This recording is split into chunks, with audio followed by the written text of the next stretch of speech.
보카치오의 데카메론. 보카치오의 생애와 데카메론, 흑사병 시대의 이야기꾼. 14세기 이탈리아 피렌체 공화국에서 태어난 조반니 보카치오는 격변의 시대를 살아간 문학가이자 인문주의자였다.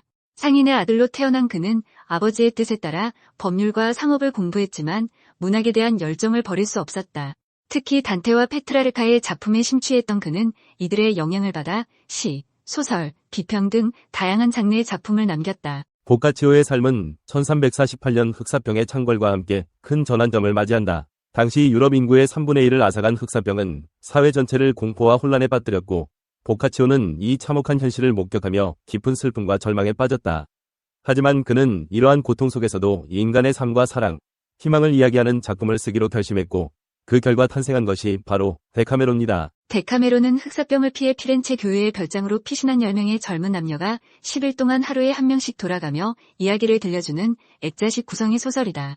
각각 팜피네아, 팜필로, 필로메나, 에밀리아, 라우레타, 네이필레, 엘리사, 필로스트라토, 디오네오, 판달레오라는 이름을 가진 이들은 귀족, 상인, 평민 등 다양한 계층 출신으로 각자의 개성과 경험을 바탕으로 다채로운 이야기를 펼쳐낸다.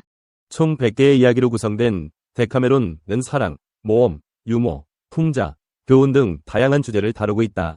때로는 재치있고 유쾌하게, 때로는 감동적이고 비극적으로 펼쳐지는 이야기들은 흑사병으로 인해 암울했던 시대상을 반영하면서도 인간의 삶에 대한 긍정적인 시각과 희망을 잃지 않는 메시지를 전달한다. 데카메론은 단순한 이야기 모음집을 넘어 당대 사회상과 인간 군상을 생생하게 담아낸 인간 삶의 백과사전이라 할 수 있다. 작품 속에는 귀족, 성직자, 상인, 농민, 하인 등 다양한 계층의 인물들이 등장하며 이들의 삶과 사랑, 욕망, 갈등, 기쁨, 슬픔 등이 솔직하고 대담하게 그려진다. 특히 데카메론은 여성 캐릭터들을 통해 당시 사회에서 억압받던 여성들의 목소리를 대변하고 그들의 욕망과 자유를 이야기한다는 점에서 주목할 만하다.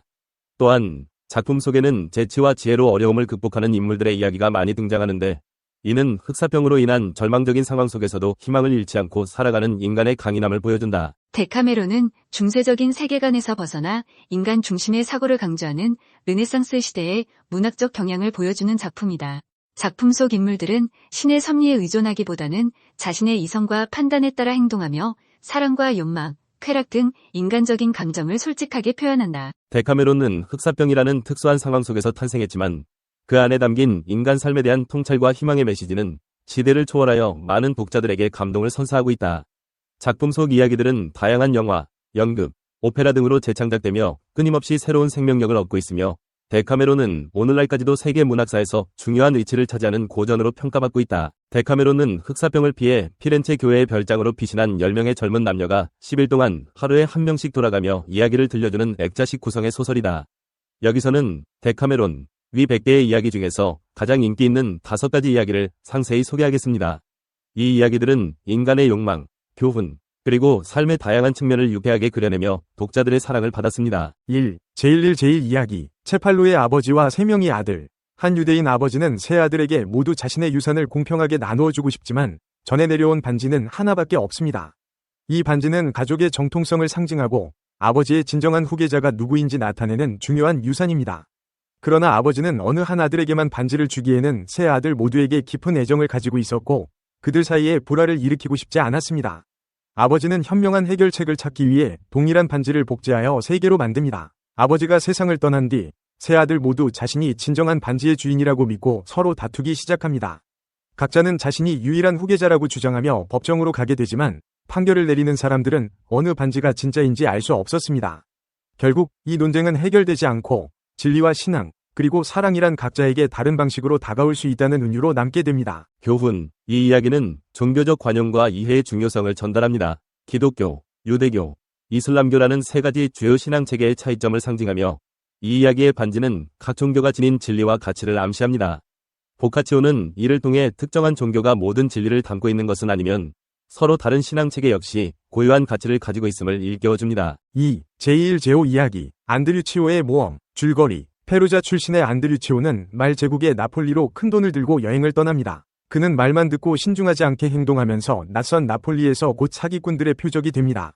나폴리의 한 매춘부는 안드류치오를 유혹해 그의 돈을 훔치려는 계획을 세우고 결국 그는 여자의 계략에 넘어가 거액을 빼앗기고 위협적인 상황에 빠지게 됩니다. 하지만 안드류 치오는 순전히 운과 자신의 빠른 재치 덕분에 탈출에 성공합니다. 그는 도망치다가 묘지에 숨어들게 되고 그곳에서 장례식에 참석한 사람들과 조우합니다. 이때 한 귀족의 묘지에 묻힌 귀중한 보석을 발견하게 되어 결국 안드류 치오는 잃어버린 돈보다 더 큰 보물을 얻고 무사히 나폴리를 떠나게 됩니다. 교훈. 이 이야기는 모험과 위험 속에서도 침착함을 유지하고 지혜롭게 대처한다면 큰 교훈과 이익을 얻을 수 있음을 보여줍니다. 또한 안드류 치오가 외지에서 경험한 사기와 위험은 인간의 탐욕과 교활함에 대한 경고이기도 합니다. 3. 제3일 제10 이야기. 알리베르토와 젊은 여성. 순진한 젊은 소녀 알리베르토는 세상의 유혹을 피해 신을 섬기고자 사막으로 떠납니다. 그녀는 진정한 영적 체험을 원했지만 세상의 경험이 없던 그녀는 수도사의 외적인 모습과 말만을 믿고 자신이 신을 섬기는 길을 올바르게 배운다고 생각하게 됩니다. 이 수도사는 알리베르토의 순수함을 이용하여 그녀와의 성적인 관계를 신을 섬기는 방법이라고 속입니다.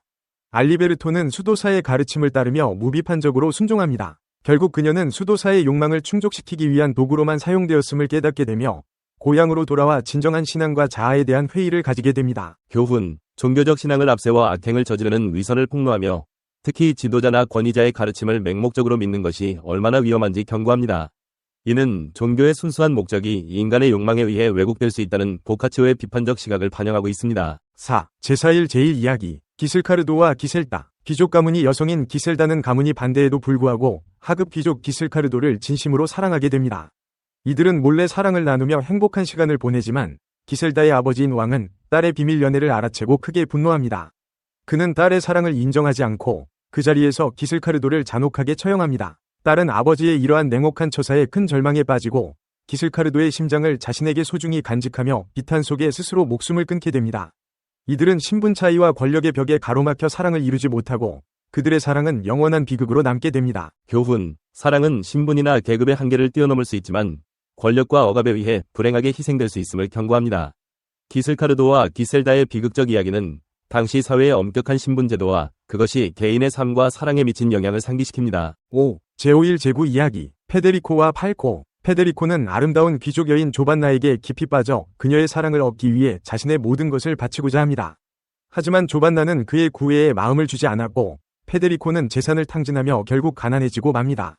이제 페데리코에게 남은 것은 자신의 소중한 매 한 마리뿐이었습니다. 한편 조반나의 아들은 병에 걸려 죽어가고 있었고 그 아이는 페데리코의 매를 원했습니다. 이를 알게 된 조반나는 아이의 소원을 이루어주기 위해 페데리코를 찾아가게 됩니다. 페데리코는 오랜만에 사랑하는 여인을 다시 만나게 되자 그녀에게 성대한 대접을 해주고자 하지만 가난한 자신에게는 그럴 만한 음식이 없었기에 자신의 매를 잡아 요리에 내놓습니다.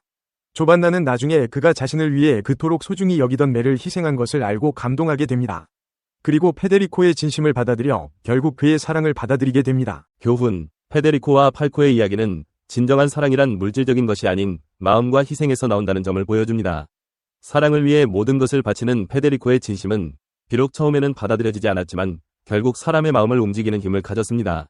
이는 사랑과 헌신의 가치, 그리고 희생이 주는 감동을 전달합니다. 이 비디오가 유용했다면 좋아요와 구독 버튼을 눌러주세요. 건강한 삶을 위한 더 많은 팁을 공유할 테니 계속해서 성필원 채널을 지켜봐 주세요. 감사합니다.